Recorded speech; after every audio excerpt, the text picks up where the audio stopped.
For edifying and refreshing contents, watch Revival in Reformation Television. You will not be disappointed. Christ alone, my hope is found. He is my life, my strength, my soul. This cornerstone, this solid ground, firm through the fiercest droughts and storm. What heights of love, what depths of peace, when fears are stilled, when striving cease, my comforter, my all in all. Here in the love of Christ I'll stand, and on Christ the solid rock I stand. All other ground is sinking sand. All other ground is sinking sand. On Christ the solid rock I stand. All other ground is sinking sand. All other ground is sinking sand.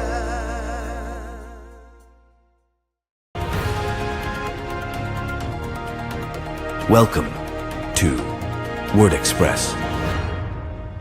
Welcome to a new day in the grace and in the mercy of God. And may His holy name be praised forevermore. I trust you are doing good and your week is on course. God's grace, coming to you at the point of need.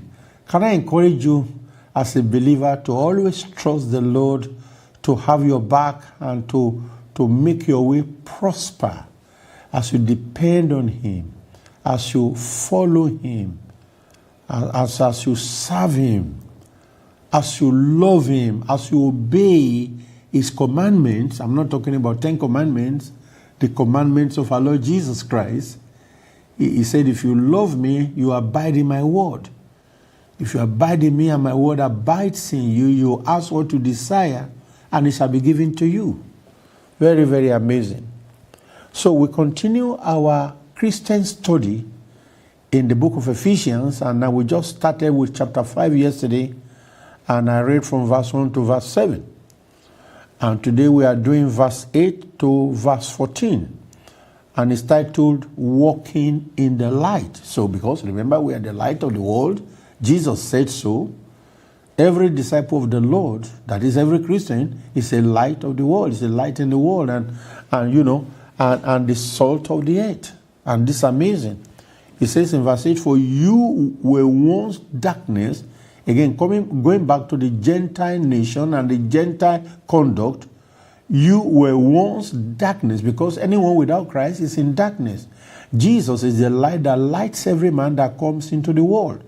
So you are in darkness, but now you are light in the Lord. It didn't say you are in the light. So if you were once darkness, now it's understandable why now say, but now you are light in the Lord, because Jesus said you are the light of the world. Okay, so the Apostle Paul is emphasizing what Jesus had taught. Maybe he has read the epistles, the Gospel of Jesus on Matthew, Mark, and Luke, and John. It says, and the instruction here then, walk as children of light. For the fruit of the Spirit is in all goodness, righteousness, and truth. Verse 10, finding out what is acceptable to the Lord. And here comes another great instruction. And have no fellowship with the unfruitful works of darkness. Instead, expose them. Wow. It says in verse 12, for it is shameful even to speak of those things which are done by them in the secret, even among themselves. When they come out, it's difficult for them to begin to repeat to themselves, talk less about those who are not there with them. Verse 13 says, but all things that are exposed are made manifest by the light. For whatever makes manifest is light. Jesus said in John 3, he said in verse 17, he said, this is the condemnation, the judgment, that light has come to the world, but men love darkness rather than light, that their works may not be exposed. It's the same thing that Paul is saying here. He says, but all things that are exposed are made manifest by the light, not in secret. For whatever makes manifest is light. Verse 14 says, therefore he says, awake, you who sleep, arise from the dead, and Christ will give you light. This is interesting. So our take home today is the 11th verse, to have no fellowship with the unfruitful works of darkness. Okay? When he says have no fellowship with works of darkness are those which please the powers of darkness. The Christian must have nothing whatever to do with this. We must not countenance any sinful device, but rather reprove it.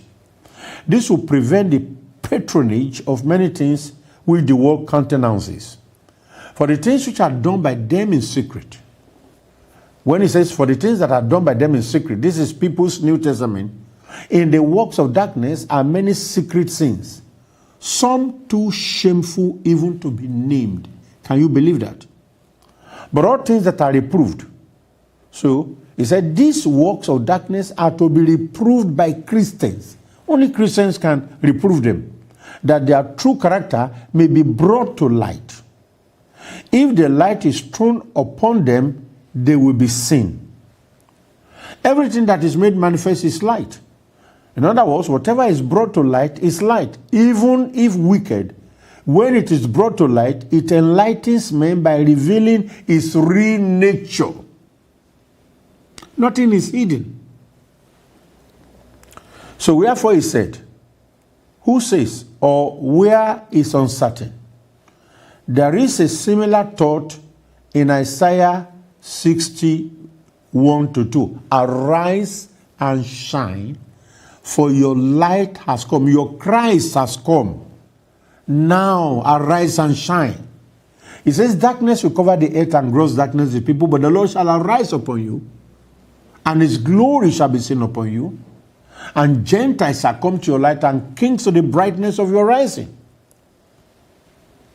So there's a similar thought in Isaiah 61:2 that I've just read, and means that God in substance says, awake, you that sleep.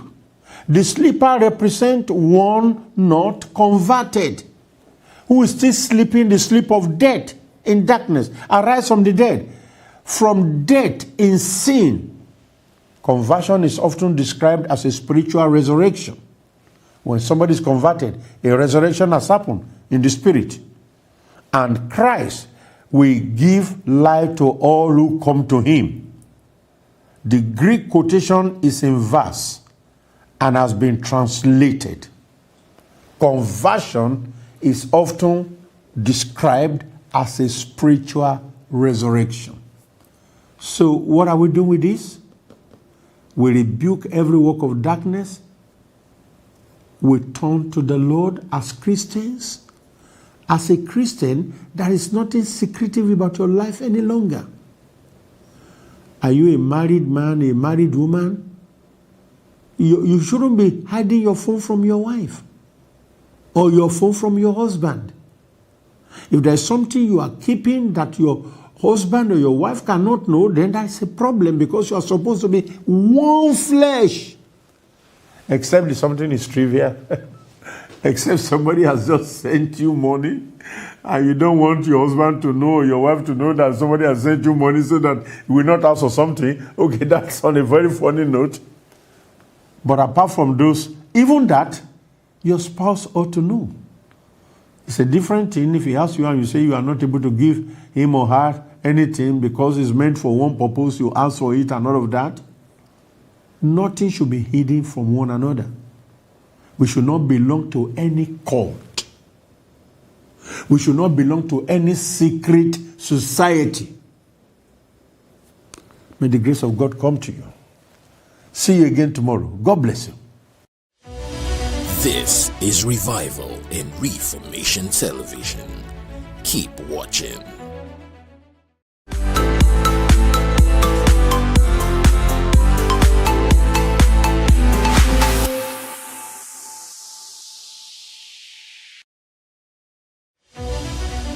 Thanks for watching Revival in Reformation Television.